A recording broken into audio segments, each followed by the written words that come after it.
Hello friends, मैं रवि स्वागत करता हूं अपने चैनल रवि स्टडी में।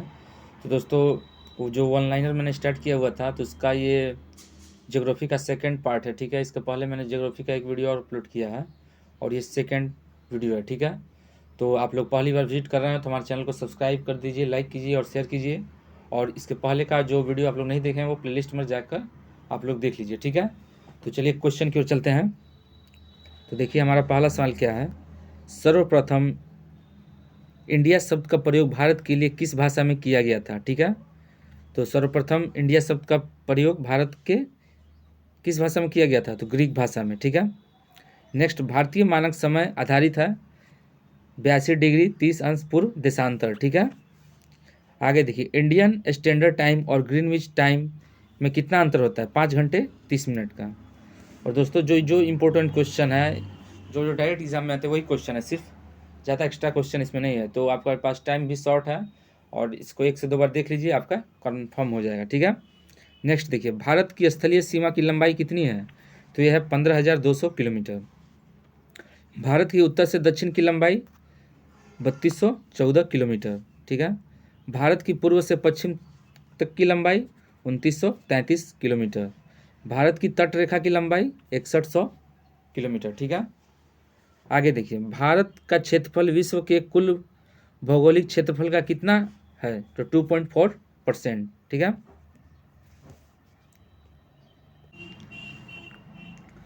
आगे देखिए, संपूर्ण भारत के कितने प्रतिशत भूभाग पर पर्वत और पहाड़ियों का विस्तार पाया जाता है, तो 29.3%।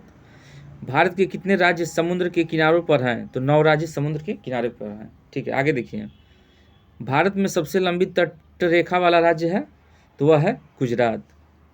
भारतीय राज्यों में से किससे होकर कर्क रेखा गुजरती है, तो मध्य प्रदेश, गुजरात और झारखंड से होकर कर्क रेखा गुजरती है। ठीक है,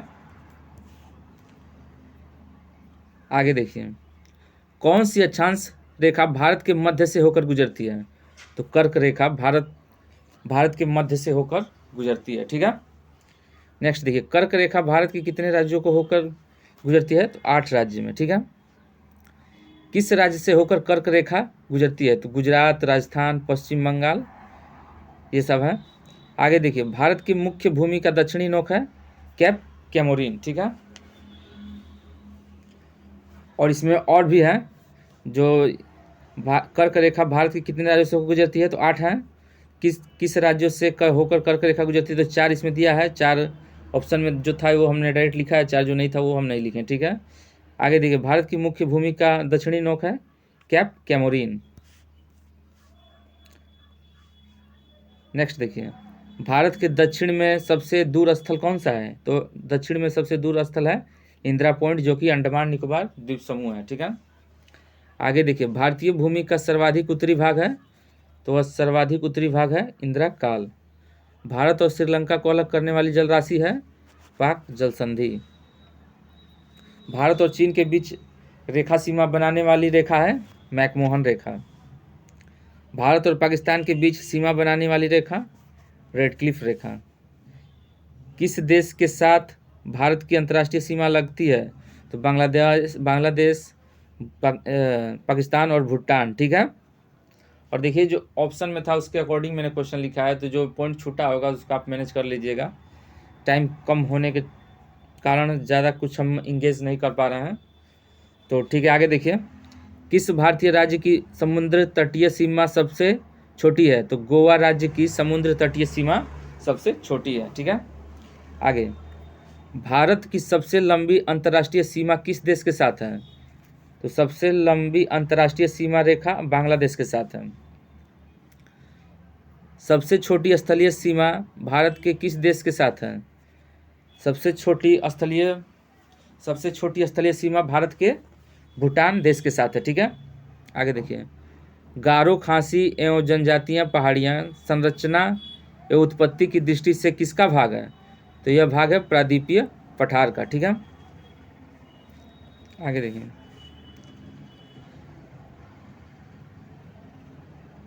कौन सा तट पश्चिमी तट का भाग है, तो काठियावाड़ तट, कोंकण तट और मालाबार तट पश्चिमी तट का भाग है। ठीक है, भारत का पूर्वी तट किस नाम से जाना जाता है? तो कोरोमंडल तट। कोंकण तट कहाँ से कहाँ तक विस्तृत है? तो गोवा से दमन तक। लक्षद्वीप समूह की द्वीपों की उत्पत्ति किस प्रकार से हुई है? तो प्रवाल उत्पत्ति से। न्यू मूर द्वीप कहाँ है? तो बंगाल की खाड़ी में है। आगे देखिए, स्वतंत्रता से पूर्व कौन सा भारतीय क्षेत्र काला पानी के नाम से जाना जाता था? तो अंडमान निकोबार द्वीप समूह। लक्षद्वीप समूह कहाँ स्थित है? तो यह स्थित है अरब सागर में। दीव स्थित है खंबात की खाड़ी में। लक्षद्वीप में कितने द्वीप समूह हैं? तो 36 द्वीप समूह है। ठीक है, इस वीडियो को 2 बार देख लीजिए, आपका जो ज्योग्राफी है आपका क्लियर हो जाएगा। 2 वीडियो मैंने बनाया है, दोनों को अच्छे से देख लीजिए, शॉर्ट टाइम में स्मार्ट रिवीजन करिए। ठीक है, आगे देखिए, थार मरुभूमि कहाँ स्थित है? राजस्थान में स्थित है। दक्षिण गंगोत्री क्या है? अंटार्कटिका में स्थापित भारतीय वैज्ञानिक अनुसंधान केंद्र। ठीक है, दक्षिणी गंगोत्री क्या है? अंटार्कटिका में स्थापित भारतीय वैज्ञानिक अनुसंधान केंद्र। नेक्स्ट, वर्तमान में भारत के किस स्थान को सफ़ेद पानी के नाम से जाना जाता है? तो सियाचिन को सफ़ेद पानी के नाम से जाना जाता है। आगे, हैदराबाद का जुड़वा नगर कौन सा है? सिकंदराबाद। कोची का जुड़वा नगर एर्नाकुलम।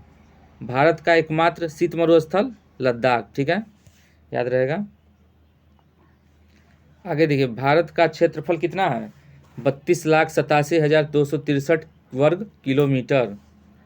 आगे, भारतीय उपमहाद्वीप का एक विशाल भूखंड का भाग था जिसे कहा जाता है गोंडवाना लैंड। ठीक है,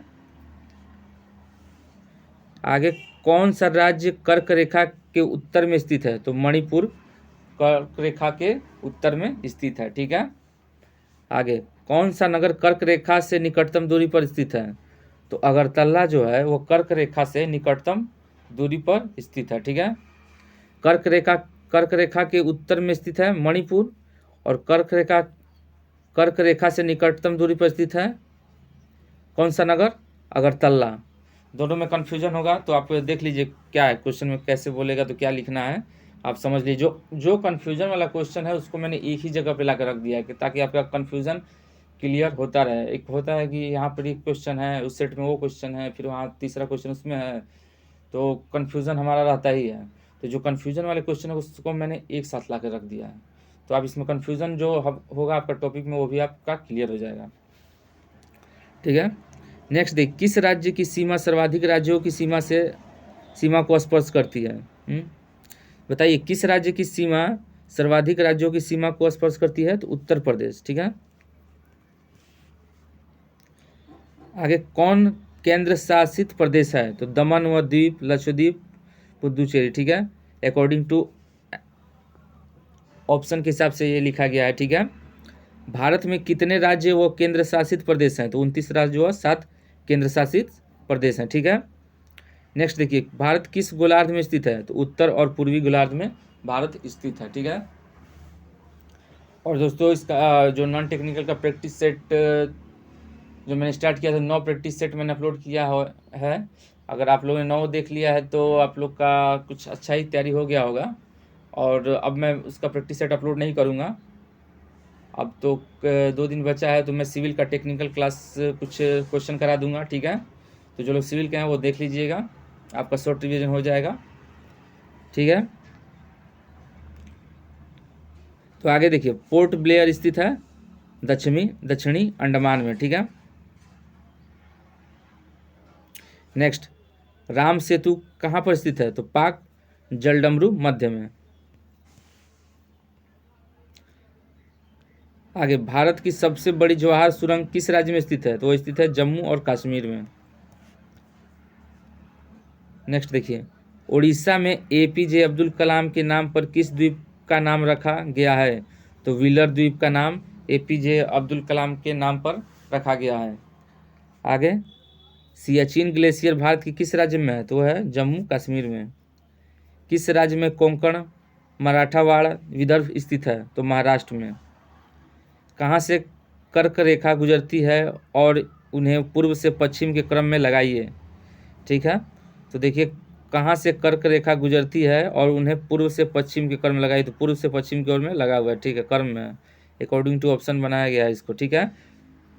आगे देखिए, भारत और पाकिस्तान के बीच की सीमा का निर्धारण किसने किया? तो सर सिरिल जॉन रेडक्लिफ ने किया था। भारत और पाकिस्तान के बीच की सीमा का निर्धारण कौन किया था? सिरिल जॉन रेडक्लिफ, याद रहेगा। आगे, कौन सा राज्य तीन तरफ से बांग्लादेश से घिरा हुआ है?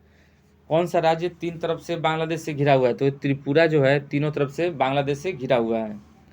आगे, डुरंड लाइन किन दो देशों के बीच की सीमा रेखा है? तो पाकिस्तान और अफगानिस्तान देशों की बीच की सीमा रेखा है, ठीक है। नेक्स्ट देखिए, पाकिस्तान की सीमाओं से लगे भारतीय राज्य कौन से हैं? तो गुजरात, जम्मू कश्मीर, पंजाब और राजस्थान, ठीक है। आगे, इंडिया नाम किस नदी से आया है? इंडिया नाम किस नदी से आया है? तो सिंधु। भारत के किस भाग में बैरन ज्वालामुखी द्वीप स्थित है? भारत के किस भाग में बैरन ज्वालामुखी द्वीप स्थित है? तो अंडमान द्वीप समूह में, ठीक है। किस भाग में बैरन ज्वालामुखी द्वीप स्थित है? तो अंडमान द्वीप समूह में। आगे, सूर्य की किरणें सबसे पहले पड़ती हैं अरुणाचल प्रदेश में। क्षेत्रफल के क्रम में भारत के तीन बड़े राज्य, क्षेत्रफल के क्रम में भारत के तीन बड़े राज्य हैं। तो पहले राजस्थान, फिर मध्य प्रदेश, फिर महाराष्ट्र, ठीक है। आगे, भारत के किस राज्य की सीमा नेपाल, भूटान और चीन तीनों देशों से मिलती है?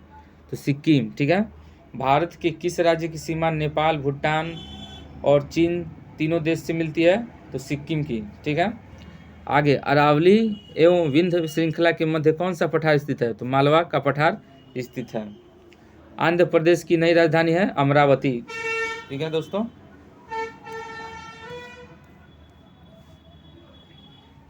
आगे, आंध्र प्रदेश एक भाषाई राज्य के रूप में गठित किया गया था 1956 में। शिव समुद्रम किस नदी द्वारा बनाया गया द्वीप है? तो कावेरी नदी द्वारा बनाया गया द्वीप है। आगे, तमिलनाडु व आंध्र प्रदेश के तट का नाम है कोरोमंडल तट। पश्चिमी तटीय मैदान के उत्तरी भाग को किस अन्य नाम से भी जाना जाता है? तो कोंकण तट के नाम से भी जाना जाता है। जो तट का आपको कन्फ्यूजन था वो तट का कन्फ्यूजन भी आप क्लियर कर लीजिए, ठीक है। कोंकण तट, मालाबार तट जो है कौन है, किसको कहते हैं, ठीक है। आगे जो हमारा प्रश्न है वो भारत के पर्वत से है। देखिए, पहला क्वेश्चन क्या है? भारत के उत्तरी सीमा पर स्थित पर्वत। भारत की उत्तरी सीमा पर स्थित पर्वत है हिमालय। हिमालय पर्वत एक वलित पर्वत है। भारत की सबसे ऊंची पर्वत चोटी K2। हिमालय की सर्वोच्च पर्वत चोटी कंचनजंगा। भारत की कौन सी पर्वत चोटी नवीनतम है? हिमालय। भारत का सर्वोच्च पर्वत शिखर कंचनजंगा, ठीक है। आगे, हिमालय की उत्पत्ति किस भू सन्नति से हुई? तो टेथिस से, ठीक है। नंदा देवी स्थित है उत्तराखंड में। बद्रीनाथ अवस्थित है कुमायूं हिमालय में। कौन सी पर्वत चोटी संसार की दूसरी भारत की सर्वोच्च पर्वत चोटी है?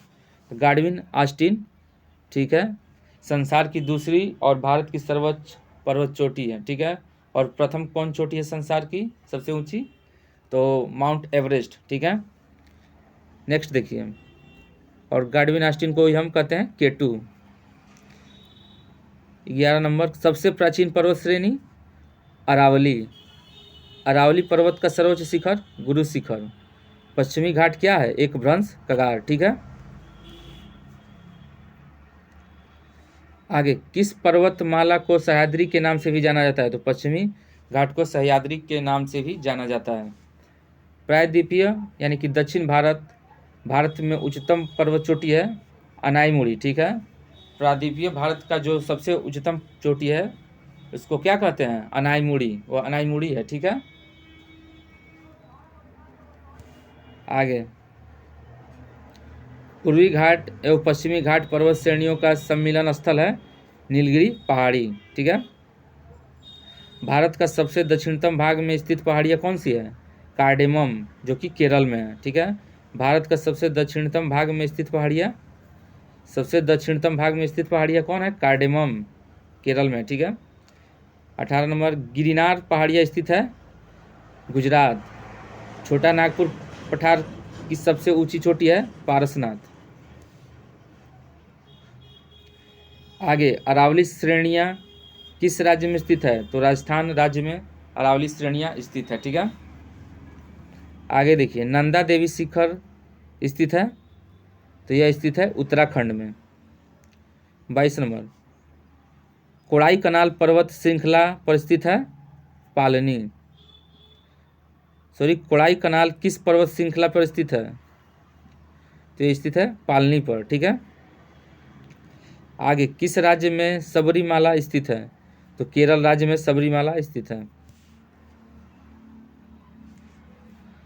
दुनिया की सबसे ऊंची चोटी माउंट एवरेस्ट का नेपाल में एक लोकप्रिय नाम क्या है? सागर माथा। नेपाल में इसको सागर माथा के नाम से जानते हैं, किसको? माउंट एवरेस्ट को। आगे, नर्मदा एवं ताप्ती नदियों के मध्य स्थित है सतपुड़ा पहाड़ियाँ। अंडमान और निकोबार द्वीप समूह में सबसे अधिक ऊंचाई वाली चोटी कौन सी है? तो इसका ऑप्शन नहीं दिया गया था, कन्फ्यूजन था, तो चलिए इसको हटाइए। आगे देखिए, आर्यों ने भारत में किस दर्रे से होकर प्रवेश किया था? तो खैबर दर्रा। अगला क्वेश्चन हमारे नदियों के ऊपर है। नदियों पे जो प्रश्न बनते हैं मुख्य वो क्वेश्चन है। ठीक है। तो देखिए, पहला क्वेश्चन क्या है? भारत के वृहत्तम नदी कौन सी है? तो यह है गंगा। गंगा नदी को बांग्लादेश में किस नाम से जाना जाता है? तो इन्हें जाना जाता है पद्मा के नाम से। गंगा व ब्रह्मपुत्रा की संयुक्त जलधारा किस नाम से जाना जाता है? तो ये संयुक्त धारा को जानते हैं हम मेघना के नाम से। गंगा और एवं ब्रह्मपुत्रा की संयुक्त धारा। ठीक है। गंगा एवं ब्रह्मपुत्रा की संयुक्त धारा को मेघना के नाम से जाना जाता है। आगे, किस नदी पे सबसे लंबा पुल है? तो गंगा नदी पर सबसे लंबा पुल है। सुंदरवन डेल्टा कौन सी नदी निर्माण करती है? सुंदरवन डेल्टा गंगा ब्रह्मपुत्रा नदी निर्माण करती है। ठीक है। सुंदरवन डेल्टा कौन सी नदी निर्माण करती है? तो सुंदरवन डेल्टा गंगा व ब्रह्मपुत्रा नदी निर्माण करती है। आगे, तिब्बत में बहने वाली नदी सांगपो किससे होकर नहारत में प्रवेश करती है? तो अरुणाचल प्रदेश से होकर। सिंधु नदी की लंबाई उतनी ही है जितनी कि ब्रह्मपुत्रा की है। यह लंबाई कितनी है? 2900 किलोमीटर। तिब्बत के मानसरोवर झील के पास किस नदी का उद्गम स्रोत स्थित है? तो सिंधु का, सतलज का, ब्रह्मपुत्र का। ठीक है। आगे, विश्व का सबसे बड़ा नदी द्वीप माजुली का निर्माण करने वाली नदी ब्रह्मपुत्र। आगे, किस नदी को बिहार का शोक कहा जाता है? तो कोसी नदी। कौन विनाशक नदी कहलाती है? तो कोसी नदी को विनाशक नदी कहते हैं। ठीक है। आगे, बंगाल का शोक दामोदर नदी कहलाता है। तवा किसकी सहायक नदी है? नर्मदा की। उड़ीसा का शोक महानदी। भारत की लवण नदी किस नाम से जानी जाती है? तो लूनी। आगे, कौन सी नदी भेड़ाघाट के समीप कपिल धारा जलप्रपात का निर्माण करती है? कौन सी नदी भेड़ाघाट के समीप कपिल धारा जलप्रपात का निर्माण करती है? तो नर्मदा नदी। ठीक है। आगे, कौन सी नदी एस्चुरी बनाती है? तो नर्मदा, ताप्ती और मांडवी एस्चुरी बनाती है। कौन नदी डेल्टा बनाती है? तो गंगा, कावेरी, गोदावरी, महानदी क्या करती हैं? डेल्टा बनाती हैं। आगे, शिप्रा नदी किसकी सहायक नदी है? तो चंबल की सहायक नदी है। नेक्स्ट, अमरकंटक के पठार से निकलने वाली नदियाँ? तो नर्मदा, महानदी, तवा, सोन। ठीक है। एक अमरकंटक के पठार से निकलती है। नेक्स्ट देखिए, किस नदी के मुहाने पर डेल्टा बनता है? तो कावेरी, महानदी और गोदावरी। नेक्स्ट, दक्षिण भारत की सबसे लंबी नदी गोदावरी। किस नदी को वृहद गंगा के नाम से भी जाना जाता है? तो गोदावरी को वृहद गंगा के नाम से भी जाना जाता है। आगे देखिए, गोदावरी नदी का उद्गम स्थल है त्रयंबक गांव। ठीक है, गोदावरी नदी का उद्गम स्थल है त्रयंबक गांव। नेक्स्ट, वेनगंगा तथा पैनगंगा किसकी सहायक नदी है? तो गोदावरी की सहायक नदी है। कावेरी नदी का जल विवाद मुख्यतः किन दो राज्यों के मध्य था? तो कर्नाटक तथा तमिलनाडु के मध्य था। नेक्स्ट, कृष्णा नदी का उद्गम स्थल किसके समीप है? महाबलेश्वर के समीप है। दामोदर नदी कहाँ से निकलती है? तो छोटा नागपुर पठार से। मानस किस नदी की उपनदी है? तो ब्रह्मपुत्र नदी की उपनदी है। नदियों में से सबसे अधिक पथ परिवर्तन करती है कोसी नदी। कोसी नदी सबसे अधिक पथ परिवर्तन करती है। ठीक है, कौन सी नदी कच्छ के रण में समाहित होती है? तो लूनी नदी कच्छ के रण में समाहित होती है। आगे, भागीरथी और अलकनंदा गंगा में कहाँ पर मिलती है? तो देवप्रयाग में मिलती है। नेक्स्ट देखिए, सिंधु नदी का उद्गम स्थल है मानसरोवर झील। पंजाब के निर्माण में सबसे महत्वपूर्ण नदी है सिंधु। बंगाल की खाड़ी में गिरने वाली नदी गंगा, ब्रह्मपुत्रा, गोदावरी, महानदी, कृष्णा, कावेरी। ठीक है, बंगाल की खाड़ी में गिरने वाली कौन नदी है? गंगा, ब्रह्मपुत्र, गोदावरी, महानदी, कृष्णा और कावेरी। आगे देखिए, नदियों में किसका सर्वाधिक बड़ा जल संग्रह क्षेत्र है? तो गोदावरी का। कावेरी नदी की सहायक नदी हेमवती, अकरावती, अमरावती। ठीक है, आगे, सिंधु नदी की सहायक नदी व्यास, रावी, चेनाब। कौन सी नदी उड़ीसा में अपना डेल्टा बनाती है? तो महानदी। दूध गंगा नदी किस राज्य में स्थित है? तो है जम्मू कश्मीर में स्थित है।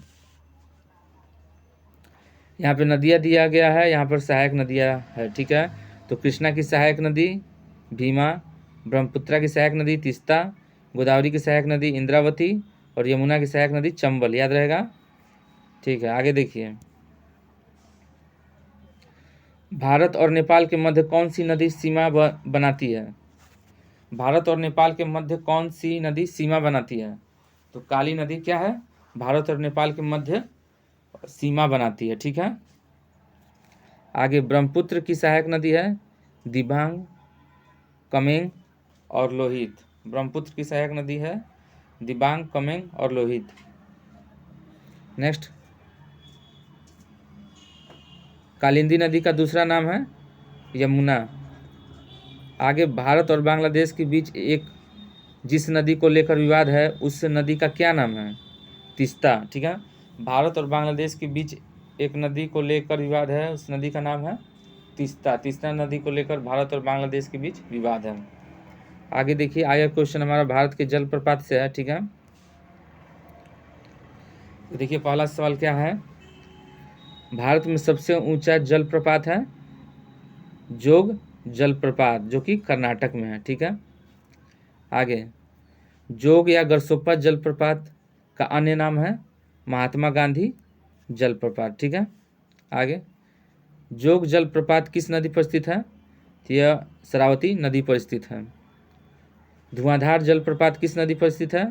तो यह है नर्मदा नदी पर। कपिल धारा जलप्रपात, या धारा नहीं धारा होगा, कपिल धारा जलप्रपात किस नदी पर स्थित है? नर्मदा नदी पर। शिव समुद्रम जलप्रपात किस नदी पर स्थित है? तो कावेरी नदी पर। गोकक जलप्रपात किस नदी पर स्थित है? तो गोकक नदी पर। ठीक है, हुंड्रू जलप्रपात निर्मित है स्वर्ण रेखा नदी पर। ठीक है, ये क्वेश्चन डायरेक्ट बन के आते हैं, जो जो मैंने जलप्रपात बताया है तो आप देख लीजिएगा। ठीक है, अच्छे से इसको समझ लीजिए, याद कर लीजिए, ताकि आपका जलप्रपात, नदियाँ, पहाड़ियाँ सब क्लियर हो जाए। आगे देखिए, क्वेश्चन नंबर 9, भारत में किस जलप्रपात को लोकप्रिय रूप से नियाग्रा जलप्रपात के तौर पर जाना जाता है? तो चित्रकूट जलप्रपात को। ठीक है, आगे, गोकक जलप्रपात किस जिले में स्थित है? तो ये जिला है कौन सा है? बेलगांव। एशिया का सबसे बड़ा जलप्रपात किस नदी पर है? तो ये रांची किस नदी पर है? तो यहाँ पर रांची दिया गया, रांची, यहाँ पर थोड़ा कन्फ्यूजन है, रांची नहीं होगा। आगे देखिए, महात्मा गांधी जल विद्युत उत्पादक प्लांट कहाँ स्थित है? तो जोग प्रपात पर। आगे भारत की जलवायु पर आधारित जो प्रश्न है उनको मैं लेकर आया हूँ। तो देखिए पहला क्वेश्चन क्या है, भारत के कोरोमंडल तट पर सर्वाधिक वर्षा होती है अक्टूबर नवंबर के माह में, ठीक है। आगे भारत में सर्वाधिक वर्षा प्राप्त करने वाला स्थान है माउसिनराम। थर्ड, माउसिनराम और चेरापूंजी में अधिक वर्षा होती है क्योंकि यहाँ की पहाड़ियाँ किस कीप की आकृति की होती हैं, ठीक है। माउसिनराम और चेरापूंजी में अधिक वर्षा होती है क्योंकि यहाँ की पहाड़ियाँ कीप की आकृति की तरह होती है, ठीक है। आगे देखिए, दिल्ली में अधिक वार्षिक तापांतर का कारण क्या है? समुद्र से अधिक दूरी। जम्मू कश्मीर में होने वाली शीतकालीन वर्षा का कारण है पश्चिमी विक्षोभ। सबसे कम वार्षिक वर्षा होती है जैसलमेर में। आगे दोस्तों, भारत में वर्षा का औसत है 118 सेंटीमीटर। भारत के किस राज्य में जाड़े के मौसम में वर्षा होती है? तमिलनाडु में। भारत के पश्चिमी समुद्री तट पर वर्षा किस मानसून में होती है? तो दक्षिण पश्चिम मानसून में, ठीक है दोस्तों। तो ये हमारा ज्योग्राफी भी ख़त्म हुआ और एक वीडियो और मैं अपलोड करूँगा जीके का, अर्थशास्त्र का, ठीक है। और इतना देख लीजिए, आपका अच्छा से जीके कवर हो जाएगा, ठीक है। तो मिलते हैं अगले वीडियो में। धन्यवाद। और जो लोग सब्सक्राइब नहीं किए हैं वो लाइक शेयर सब्सक्राइब जरूर कर दें।